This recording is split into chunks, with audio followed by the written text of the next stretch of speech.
Spoon jar jar, spoon, spoon jar jar. Spoon jar, spoon jar jar, spoon, spoon.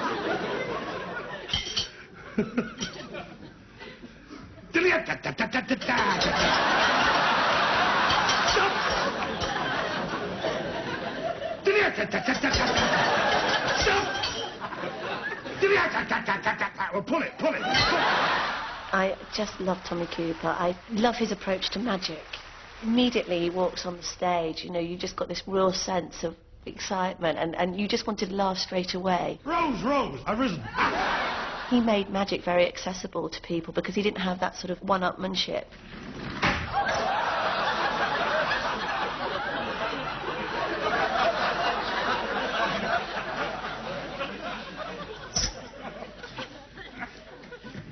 Empty! Empty! Empty!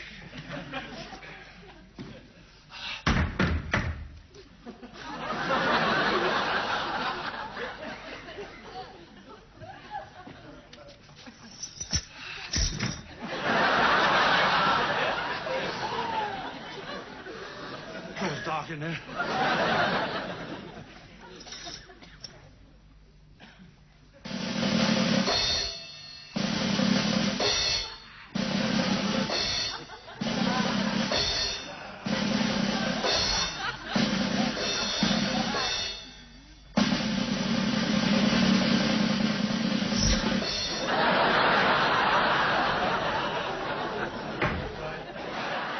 You can use comedy with magic in two different ways.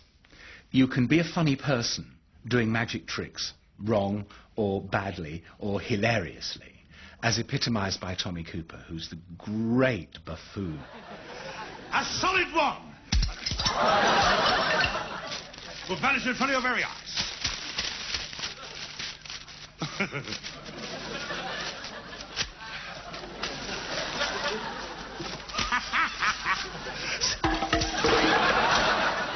Quite extraordinary. But magicians in this country have tended to use comedy in a different way. Comedy magicians in this country have tended to be very skillful. Very good magicians, doing wonderful tricks, but selling them with jokes, with comedy, with one-liners. All those who've seen the trick where you take 5 and you throw away 2 and you still have 1, 2, 3, 4, 5, say aye. Aye.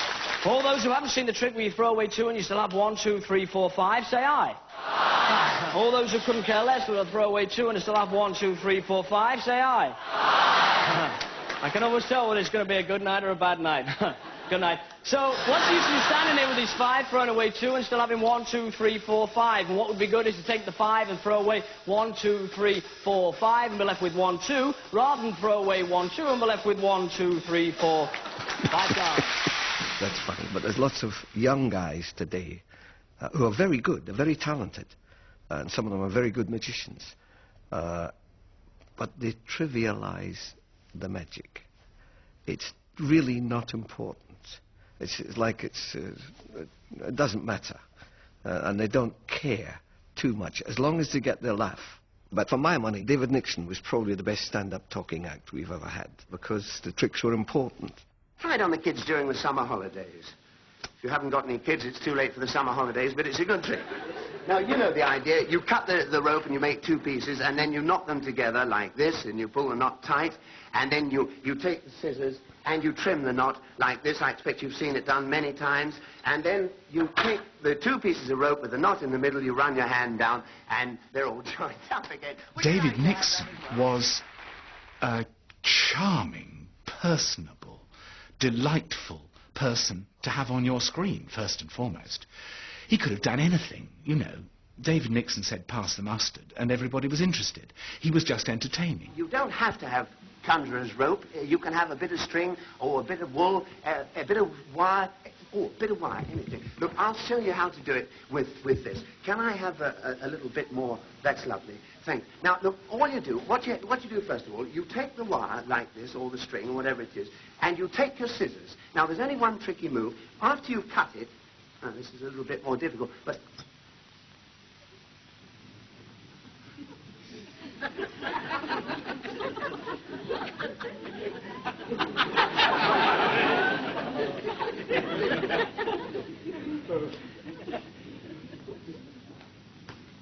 of course, it's all joined up again. He had this enormous skill of not apparently taking the magic seriously. It was a mild little diversion. It was a way of passing a few minutes, and he wasn't doing anything particularly world-shattering. And because he was like that, he was that much more entertaining. He would have someone take a card, but it was him that we were watching. We weren't watching the card. We were interested in his relationship with us and in his relationship with the person who was helping him. Sir, will you look inside the envelope and make sure it's empty? Now, if you put the card in the envelope for me, Mr. Hunter, and stick it in there without letting me see it, and if you don't mind, oh, he's ahead of me. If you'll stick the flat down, I don't like the taste myself. It's horrible, isn't it? I'm very, very sorry, but these are second-hand, you see. They're the only ones. And just to make sure, sir, would you sign your initials over the... I've got a pen here if you haven't got one, just so that you'll know. You press the thing down and it usually sticks. Sometimes it pops up halfway, so that you'll recognize this again, you see. Everyone thinks it's camera tricks, so you have to persuade them that you're bona fide, that you're not going to deceive them in that way. You're going to deceive them in another way. Do you have a cigarette on you? I think so. I'd be very... I don't want that one back, no. Oh, thank you very much.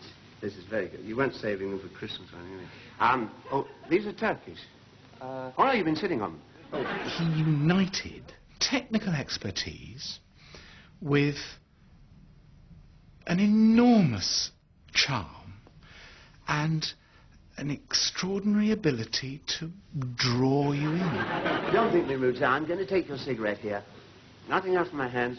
I'm going to tear it down the paper like this, and I'm going to pull the cigarette, the paper from the cigarette. There's something inside here. Looks a little like a card. It is a card. It's a playing card. It's the three of down. Was that the card you took? That was the card. That's yeah. fortunate, isn't it? It was a three down. Well, He could have sold you anything. now, it really is your signature on the flap, sir. This is very important. I don't think I'll do it. Mr. Hunter's signature on the flap. Will you open it before I touch it? Just open the envelope. Look inside. Make sure that the card has completely disappeared from inside the envelope. Now, I think you can see what's happened, sir. Could I show the others? That leaves you in the envelope just with the tobacco from your cigarette. His ability as a performer, forget the magic. He was an all-round entertainer, and one of the greatest, I would say. And he sang, and he was very good at singing parodies written by George Martin. I remember one where we accompanied the opera singer June Bronhill in a parody with opera bits in it, and that was great fun. He enjoyed doing that. Do you remember that Carmen trick I showed you once? Carmen? Oh, yes. You took an ordinary opera hat and made some magical passes just like that. And when I tried to throw the hat away, it kept on coming back like that. Hooray! There is a huge charisma, and his personality is enough. He is prepared to make room on a stage for other people to look great. And again, in entertainment, how rarely do we see that, where a performer will make space within the space that they have to let other people look wonderful. And if the laugh is on anybody, it's on him. I'll show you how to tear some paper dolls to call your own. You fold it once and tear along the line. That's one for me and one for you. Now, David, tell me what to do. Just copy me. Like this. You're doing fine.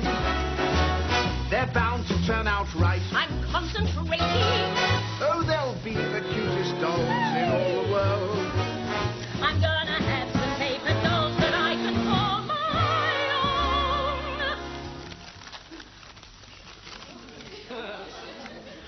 I'd rather have a line of real live girls.